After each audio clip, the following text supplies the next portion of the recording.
देखिए अमीर साहब, मोदी तो एक ऐसा दुश्मन है जो सामने हमें नजर आ रहा है और 75 साल से हम उसके साथ निपट रहे हैं। को हमें उससे खौफ तो नहीं है ना। अल्लाह का फजल है, हमने जंगें लड़ी हैं। आज 4 कैडेट फाइनली भाई उनको सर्टिफिकेट मिल गया। अफगानिस्तान ने स्पेशली इस बात का शुक्रिया अदा भारत का किया कि आपका बहुत बहुत शुक्रिया कि आप लोगों ने हमारे इन सैनिकों को, कैडेट्स को ट्रेन किया। महंगाई पाकिस्तान जब से कायम हुआ है तब से लेके आज तक सबसे ज्यादा 38% महंगाई है। आलू 108, आटा 99 और गंदम तकरीबन 95% महंगी हुई है पिछले एक साल में आपके दौरे हुकूमत में। अंडे 90%, चावल 85%, दाल माश 58% महंगी हुई है एक साल में। You have to raise money has to come from somewhere. अगर IMF और वर्ल्ड बैंक, अच्छा IMF क्या कहते हैं कि मैं अगर 1.6 दे भी दूं और आपकी जो कर्जे की सिलसिला शुरू भी हो जाए तो माल इतना चाहिए, 27 अरब चाहिए हमें अगले साल में, तो वो कहां से आएगा? अगर हमारे डोनर्स जो हैं, जिनमें सबसे बड़ा चाइना है, जिसमें सऊदी अरब है, जिसमें UAE है, अगर वो फैसला कर लें कि हमारा बाजू थामना है उन्होंने, तो हम तो आने वाले तमाम अदवार के लिए लानत भेज देंगे IMF पर। और भाई ये चाइना में मस्जिद जला दी है, अब कहाँ हो? वो फजलुर रहमान साहब जो पूरी टीम लेके बाहर आ जाते हैं सड़कों के ऊपर, कहाँ हो? अब क्यों नहीं बोल रहे? ये इंडिया में नहीं हुआ इसलिए। देखो एक अफगानिस्तान जिसको दुनिया नहीं पूछती, उसको दुनिया को नहीं गले लगाती, लेकिन भारत उनको गले लगा, उनको ट्रेनिंग दे रहा है, उनकी आर्मी को भारत ट्रेनिंग कह रहा है, उनको खड़ा कर रहा है, अपने कदमों पे उनको खड़ा कर रहा है। भारत एप्पल बना रहा है, असला बेच रहा है अफ्रीकन कंट्रीज को। ताइवान पे पहले उनकी नजर है कि अगर चाइना ने वहां अटैक किया तो सारे ताइवान वाले आके चिप सारे कंप्यूटर के भारत में बनाएंगे। हमें अब भी पता लग रहा है आहिस्ता आहिस्ता कि आखिर क्यों इतना मोहब्बत करते हैं भारत से। इस वजह से कि भारत के इतने बड़े एहसान है उन पर कि भाई बंदा क्या बात करे तो क्या ना करे, बंदा अगर बात करने बैठे तो शाम हो जाए।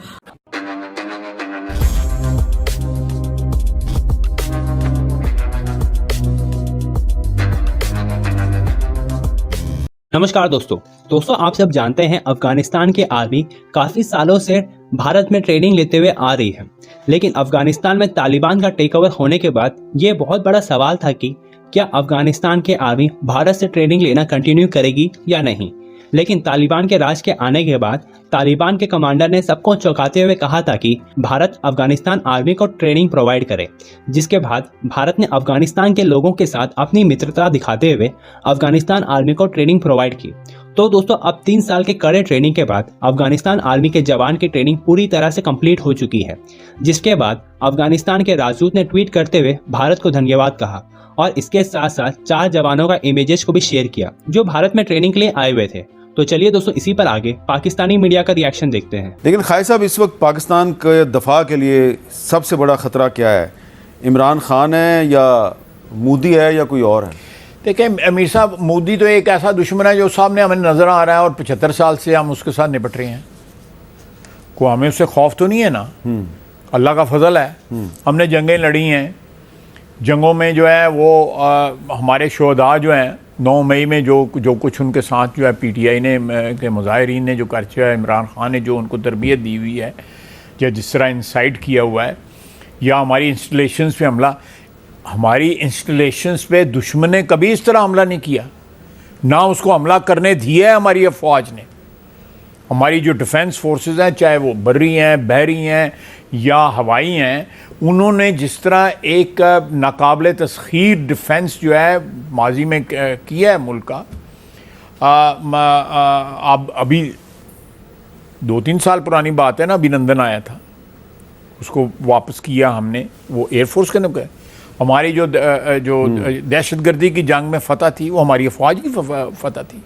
ये मैं रीसेंट एग्जांपल दे रहा हूँ, मैं दूर जा ही नहीं रहा।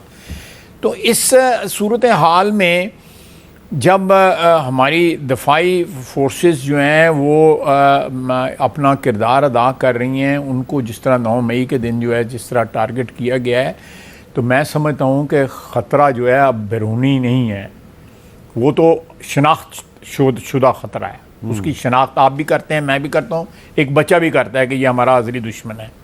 लेकिन ये अंदर से जो हमारे दुश्मन पैदा हो गए हैं, जो हमारी एक्चुअली इबादत को, हमारी सिक्योरिटी को थ्रेट कर रहे हैं। और 9 मई का दिन जो है वो शहादत है इस बात की। अच्छा, ये बगावत थी।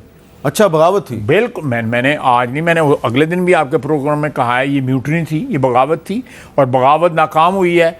अब मुझे बताएं कि तारीख में जब बगावत नाकाम होती है तो फिर क्या होता है, आप मुझे बता दें। अच्छा। आप आज अवाम से मैं ज़रा सामने होकर बातें करता हूँ और मैं इन्हें बताता हूँ कि जेन्युइन बात क्या है। सारी ज़िंदगी और हमेशा मुझे जो आप इल्ज़ामात लगाते रहे हो कि हिंदुओं के बारे में बात करता है, ये इंडिया का यार है, ये मोदी का यार है, ये गद्दार है। भाई साहब आज से इंडिया की बात करनी छोड़ते हैं हम लोग। हम करते हैं मुसलमानों की बातें यार। और मुसलमान, चाइना में क्या हो रहा है मुसलमानों के साथ? इंडिया में तो कुछ हो जाए तो आग बन जाती है और वो आग लग जाती है हर जगह पे। सर सुनिए, आप बात सुनिए भाई। चाइना में मुसलमानों की मस्जिद जला दी जाती है, शहीद की कर दी जाती है। चाइना में वो चाइनीज जो आपके यार हैं, जिन्हें आप अपना फ्रेंड कहते हो, तो फिर चाइना का सदर भी गद्दार होना चाहिए, क्योंकि इंडिया का सदर भी गद्दार कहते हो ना आप वज़ीर आज़म को, कि इंडिया के मोदी साहब गद्दार हैं या वो टेररिस्ट हैं या वो जालिम हैं या वो जुल्म कर रहे हैं। तो अब चाइनीज़ जो वज़ीर आज़म हैं उन्हें आप गद्दार, टेररिस्ट, ज़िम्मेदार करार दोगे या नहीं दोगे? अब यही मस्जिद इंडिया में शहीद की जाती, इंडिया में जलाई जाती, आपके मौलाना साहब, और किधर गए वो मौलाना साहब, किधर गए वो मदरसों वाले, किधर गए वो मस्जिदों वाले जो एक मिनट में बाहर निकल आते हो, मुसलमानों पे ये हो गया, मुसलमानों पे वो हो गया। और भाई ये चाइना में मस्जिद जला दी है, अब कहाँ हो वो फजलुर रहमान साहब जो पूरी टीम लेके बाहर आ जाते हैं सड़कों के ऊपर? कहाँ हो? अब क्यों नहीं बोल रहे? ये इंडिया में नहीं हुआ इसलिए, चाइना आपका यार है उधर हो गया इसलिए। यानी कि जो आपका यार है वो आपकी मस्जिद को जलाए, आपके मुसलमानों को मारे, आपके साथ जो मर्जी जुल्म करे, यार के लिए नहीं बोल सकते आप लोग? क्यों गैरतमंद जो लोग हैं ना, गैरतमंद, क्यों मैं कहता हूँ इंडियंस को गैरतमंद? हमेशा मैंने जब भी कोई इंटरव्यू दिया ना उन्हें गैरतमंद कहा है। भाई आपकी इंडिया के तौबा नौज़, मैं वैसे एक एग्जांपल दे रहा हूँ। इंडिया के किसी मंदिर को हाथ लगा के दिखाओ, वो आपको बताते हैं, चाहे वो पाकिस्तान में मंदिर हो, चाहे वो यूरोप में हो, चाहे लंदन में हो। आपकी मस्जिद इंडिया में जले तो आप चीखें मारते हो, आप सड़कों पे, मौलाना साहब कश्मीर डे मनाने आ जाते हैं सड़कों के ऊपर और पता नहीं क्या क्या करने आ जाते हैं। अब आपकी एक मस्जिद चाइना में शहीद की गई, आपके बेस्ट फ्रेंड हैं, अब आप बोलते पता है क्यों नहीं हो? देखिए सर, एक इंसान ने आपको ख़रीदा हो या एक इंसान आपके साथ बिजनेस कर रहा हो, आप अपना मुंह बंद कर लोगे, हक के लिए कभी नहीं खड़े होगे। असल मुसलमान वो है, असल इंसान वो है जो अपने हक के लिए खड़ा हो। आज मैं मुसलमानों के लिए खड़ा हो रहा हूँ, छोड़ दी इंडिया की बात, करता हूँ मैं चाइना की बात। अब मुझे बताओ कौन इस चीज़ का न्याय देगा हमें, कौन इस चीज़ का हमें जो है ना, भी आपको एजेंट ही कहा जाएगा कि भाई ये इंडिया के कहने पे चाइना के मुसलमानों की बात कर, और मजे की बात। और ये बात मैं बड़ी गारंटी से कहता हूँ कि अगर चाइना में मुसलमानों को लेकर कुछ होता है तो वो इंडिया का मीडिया बहुत हाईलाइट करता है कि भाई ये देखें यहाँ पे ह्यूमन राइट की वायलेशन हो रही है, यहाँ पे रिलीजियस जो सी पाबंदी है। इसका मतलब हमारे से बेहतर तो इंडिया वाले हैं जो कम अज़ कम उनकी आवाज़ उठा रहे हैं चाइना वालों की। सर मैं इंडिया की तारीफ इसलिए करता हूँ, देखो इंडिया के साथ कोई मेरा वो कुछ ख़ास सिलसिला तो नहीं है, ना कोई बिजनेस है, ना कुछ है, ना लेना देना है। इंडिया की तारीफ हमेशा सच के ऊपर करता हूँ, सच्ची बात पे करता हूँ। कि वो लोग देखो तरक्की करते हैं तो मैं कैसे कहूँ कि वो तरक्की नहीं करते?